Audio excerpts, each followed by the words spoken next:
It's time to talk about Mauricio Pochettino. This guy has been maligned. People have been questioning him all season long. And, well, there might have been an occasion on the kickoff where I did the same.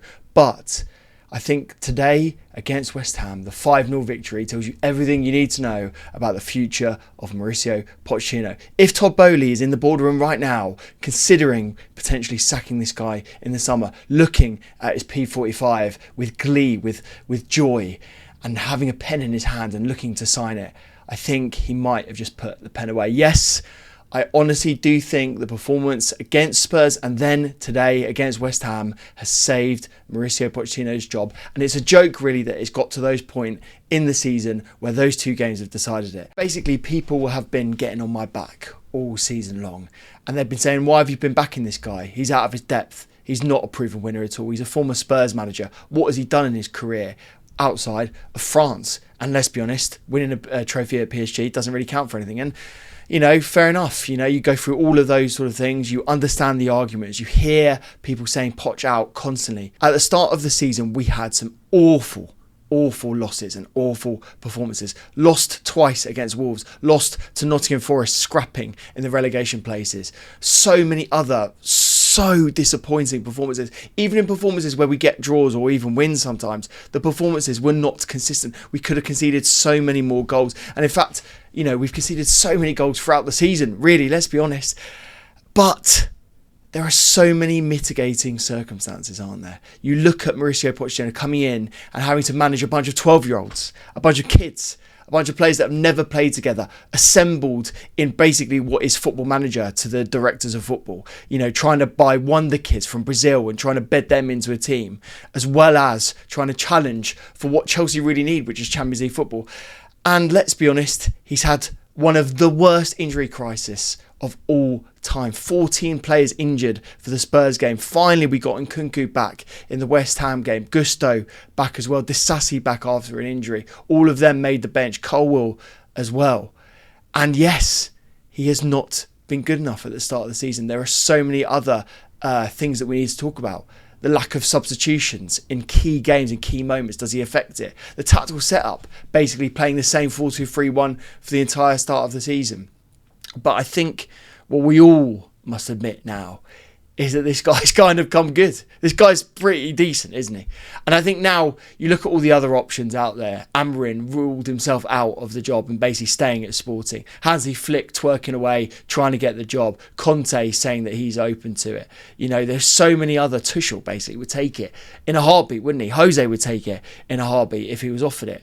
But I just think when you look at the state of this football club, and you look at what Mauricio Pochettino has done in the second half of the season and in recent games, let's be honest, you can't sack him. And I think Joey, the kickoff boys, anyone that wants to debate this, I'm absolutely happy to.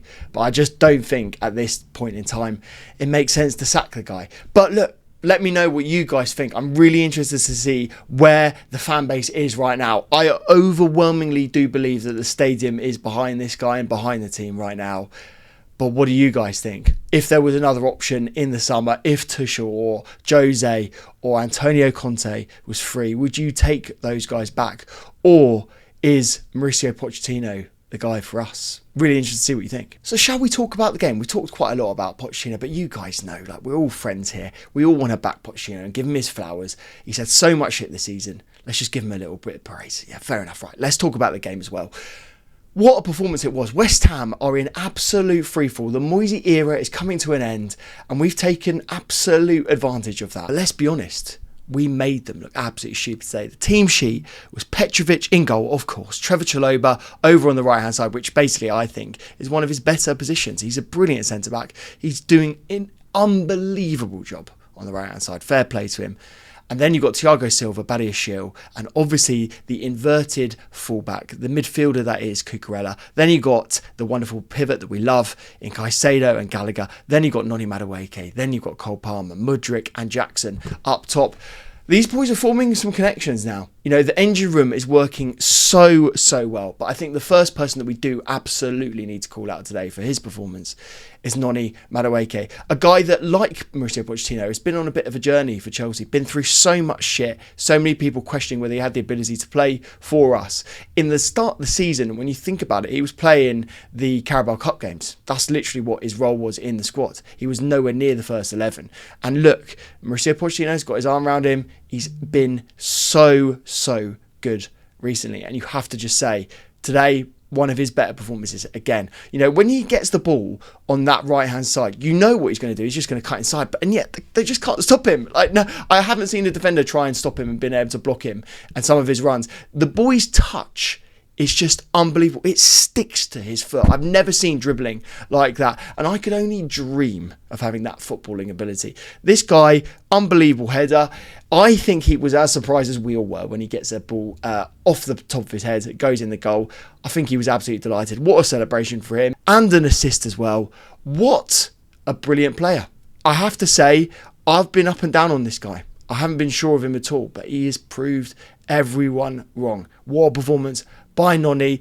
And really, yep, I said it in the last video, I do agree with it. He is absolutely our best winger right now, and you have to give him absolute credit for that. Well done, Noni. And talking about Noni assists, the next guy that we have to chat about is Nicholas Jackson. Who knew that this guy could score goals and finish? Because we've been hearing over and over again by rival fans, and in fact a lot of Chelsea fans, that this guy might not be good enough. Maybe he's a left winger, and maybe he can't lead the line for us. We desperately need to go out and sign a new striker. And yet, this guy scores 2 goals today and looks absolutely brilliant. Yeah, the first one was a tap in. It's all Noni Madueke. Fair enough. Unbelievable assist from him. And very unselfish from Noni. I didn't think you had it in you, mate. So well done. Thank you for that beautiful assist. And Nicholas Jackson was very grateful, running over. Basically gave him the biggest hug he's ever had in his entire life. And then the second goal, we got to talk about it. This guy goes through and he is calm enough to know that he can just go around the keeper and score that goal. And that is what we've been waiting for. That is what we've been looking for as Chelsea fans, to have this guy with a bit of coolness in front of goal, with a finish that he can be proud of. And that was absolutely a finish. And it was a brilliantly held run. And then obviously slotting it home beautifully.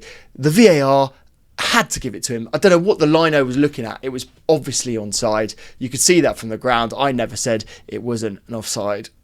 Don't worry about that. But yeah, what an absolute performance from this guy. And I'm really looking forward to seeing what he's going to bring to us next season. I mean, if we do sign an out-and-out number 9 of the likes of Victor Osimhen, which absolutely could be possible with the rumours that we're hearing about, Lukaku being swapped for the other way and us giving some cash to Napoli as well, I do like the idea of having Nicholas Jackson on the left with a number 9 as well. But let's be honest, we could be absolutely fine. And that's a general point that we do very quickly need to just discuss right now, is that yes, we do need signings in the summer. I do think we need a centre-back at least, then potentially a left-back if Chilwell isn't going to be fit enough to play, then maybe some midfield depth. But then, look, we've got so many players there. Let's hope Gallagher does stay as well.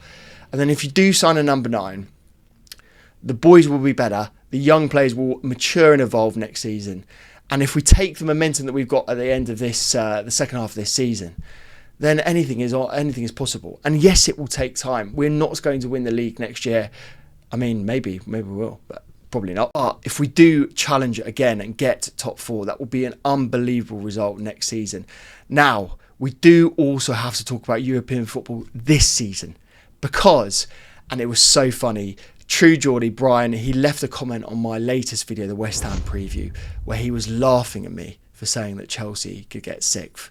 It's funny, isn't it? And I think a lot of rival fans will also be questioning my shout and our shout that we could get European football, especially when you go 5 games ago. But it's absolutely on. United have got some really tough fixtures, and they also have to play Newcastle, who are still above us.